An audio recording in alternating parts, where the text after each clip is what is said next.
Hello and welcome back to the 575th edition of the MCR. My name is Mac. Today I'm going to talk about the tyranny of the alphabet crews, and they're bringing it strong now. I think you know who I'm talking about. And I'll read them off here as I have them. The IRS, the FBI, the CIA, the EPA, the DEA, and the DHS. There are many more letters that we could go into, but we try to keep these videos relatively short because so many people have such a small attention span, or they can't be bothered, or whatever the issue might be. So let me just get in. Let's start with the FBI.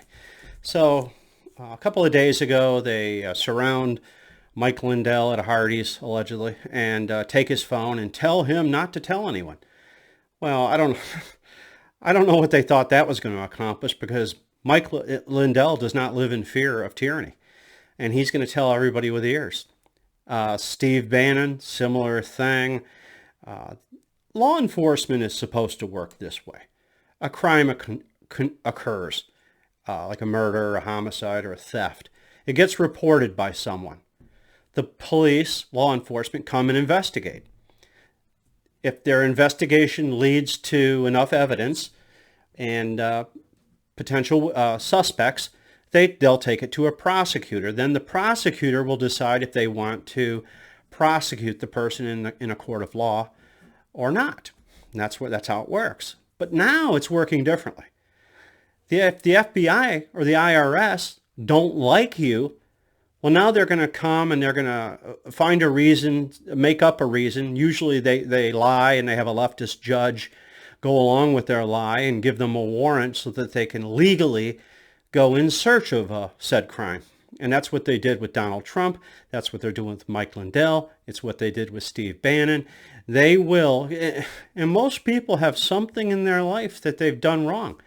They may have long forgotten it, but not these folks, because they're looking to get you. And they'll come up with Michael Franzese on his show. He's a former mobster. He talks about how they did it with RICO laws.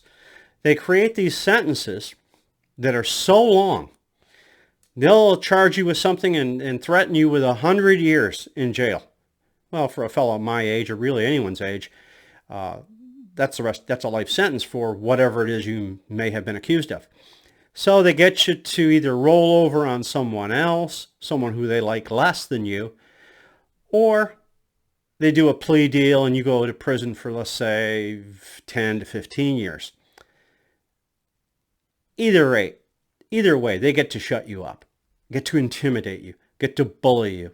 The American people cannot stand for this. This organization, the FBI, needs to be disbanded as soon as the Republicans, if they have the cojones to do it, and I doubt they do, since they are such cowards, most of them, they need to disband this organization. And I mean every person in it gotta go.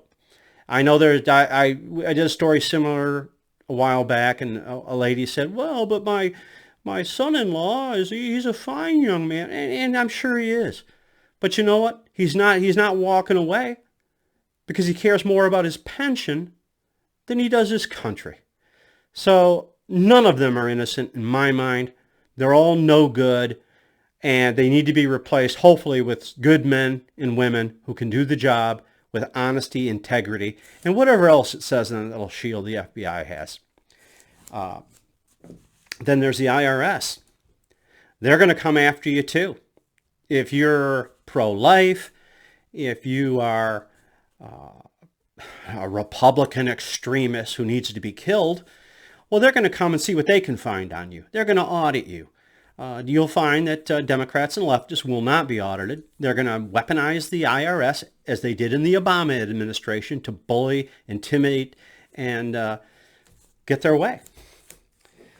And then we move on to the CIA. The CIA, I saw an interview of former President Truman years after he had been out of office, and he was asked about the CIA, and he said that organization should have been disbanded as well. He said they were out of control almost from the outset.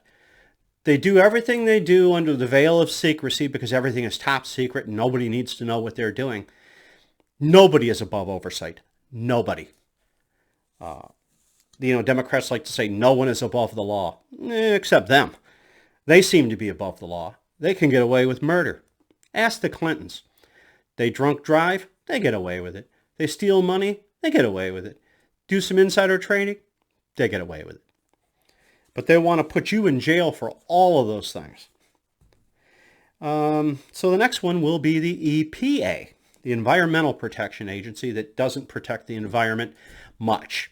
But they do bully people. They do acquire land. They control private property with silly regulations that there never seems to be an end to. They seem to have the ability to make their own laws, which is outside the Constitution. Congress and the president and the executive branch make laws, and the judicial decides if they're legal. That's how that's supposed to work. But the EPA seems to make its own laws and regulations. A lot of departments do that too, by the way. The DEA. There couldn't be hardly a more useless organization that there is. Not all their fault. You do have an executive branch who seems to want to have open borders and let all the drugs, and perhaps they're in on it. I don't know. Maybe they're getting their bounty from that too, because they can't seem to steal or get enough money.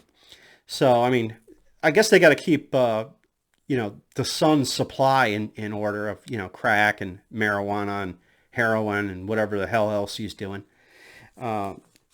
But they're losing the battle in the war on drugs. You say the war on drugs won. That seems pretty clear. And then I'll wrap it up because I don't want this to go too long. The Department of Homeland Security. For the love of God, have you been in an airport lately? You practically get strip searched to get on a plane. Unless you're wearing a burqa. Now, if you're a Catholic nun, they'll do damn near strip search your ass. But not that burqa. No. Not saying anything to them. I've seen it in person. I get pulled out of line almost every time. And I say almost because, to be fair, in my recent trip to and from Las Vegas and Dallas, Texas, I didn't get pulled out of line. I was amazed. I was even wearing camouflage shorts one time. So, with that, I just want to know that the alphabet is more than your ABCs used to be. And I didn't even get into all the LBGTQ XYZ that's out there that also like to bully and intimidate and terrorize people with their nonsense. So, as we like to say, be safe, watch your six, and don't tread on me. Oh boy, I almost forgot that.